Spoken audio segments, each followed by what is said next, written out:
Cinema நேயர்களுக்கு அன்பு வணக்கம். வெல்கம் டு எம்பி திரை.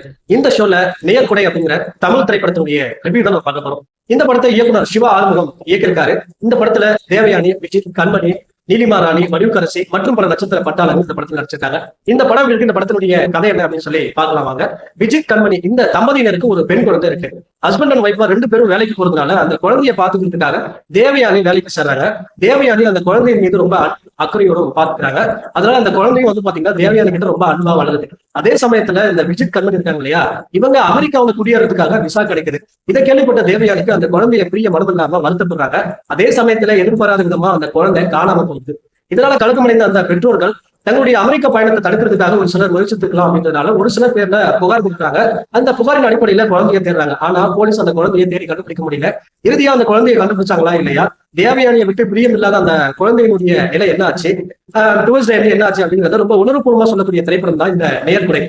இந்த படத்தை பத்தி ஆலோசனை அப்படின்னா, நீண்ட நாட்களுக்கு பிறகு தமிழ் சினிமாவில் முதன்மை கதாபாத்திரத்தில் நடிச்சிருக்கக்கூடிய நடிகை தேவயானி இளம் தலைமுறையினருக்கு பாடம் எடுக்கக்கூடிய வகையில் நடிச்சிருக்காங்க. குறிப்பா தேவயானி அந்த குழந்தையின் மீது காட்டுற அன்பும் அக்கறையும் இப்போது இருக்கக்கூடிய இளம் தலைமுறையினர் பணத்துக்காகவும் ரொம்ப சுகமான வாழ்க்கைக்காகவும் தேடி ஓடிட்டு இருக்கிற தலைமுறைக்கு சவுக்கடி கொடுக்கக்கூடிய வகையில தன்னுடைய நடிப்பை வெளிப்படுத்திருக்காங்க.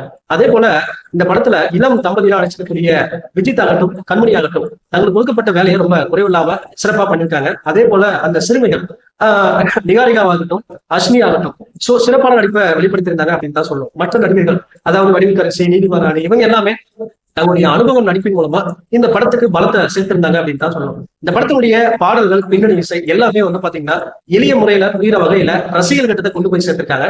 அதே போல இந்த படத்தினுடைய ஒளிப்பதிவு, இந்த படத்தினுடைய உணர்ச்சிகரமான விஷயங்களை ரொம்ப அழகாகவும் எளிமையாகவும் ரசிகர்கிட்ட கொண்டு போய் சேர்த்திருக்காங்க.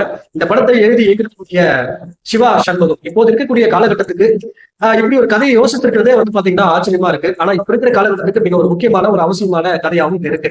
அதாவது முதியோர் இன்னும் அது அதிகரிச்சுட்டு இருக்கிற இந்த சமயத்துல, அதாவது குழந்தை வளர்ப்பையும் பெற்றோர்கள் பெருசா கவனிக்காம பணத்துக்கு பின்னாடியும் ஓடிட்டு இருக்காங்க அப்படின்றத ஒரு பாடம் சொல்ற வகையில எடுத்திருந்தாலும் திரைக்கதையில சில திருப்பங்களை வைத்து ரொம்ப சுவாரஸ்யமா கொண்டு போயிருக்காரு இயக்குனர் சிவா ஆறுமுகம். மொத்தத்துல இந்த நேர்குடை பாத்தீங்கன்னா அனைவரும் பார்க்க வேண்டிய ஒரு திரைப்படம், ஒரு உணர்ச்சிகரமான படம் அப்படின்னு சொல்லலாம், ஒரு உணர்வுபூர்வமான படம் அப்படின்னு சொல்லலாம்.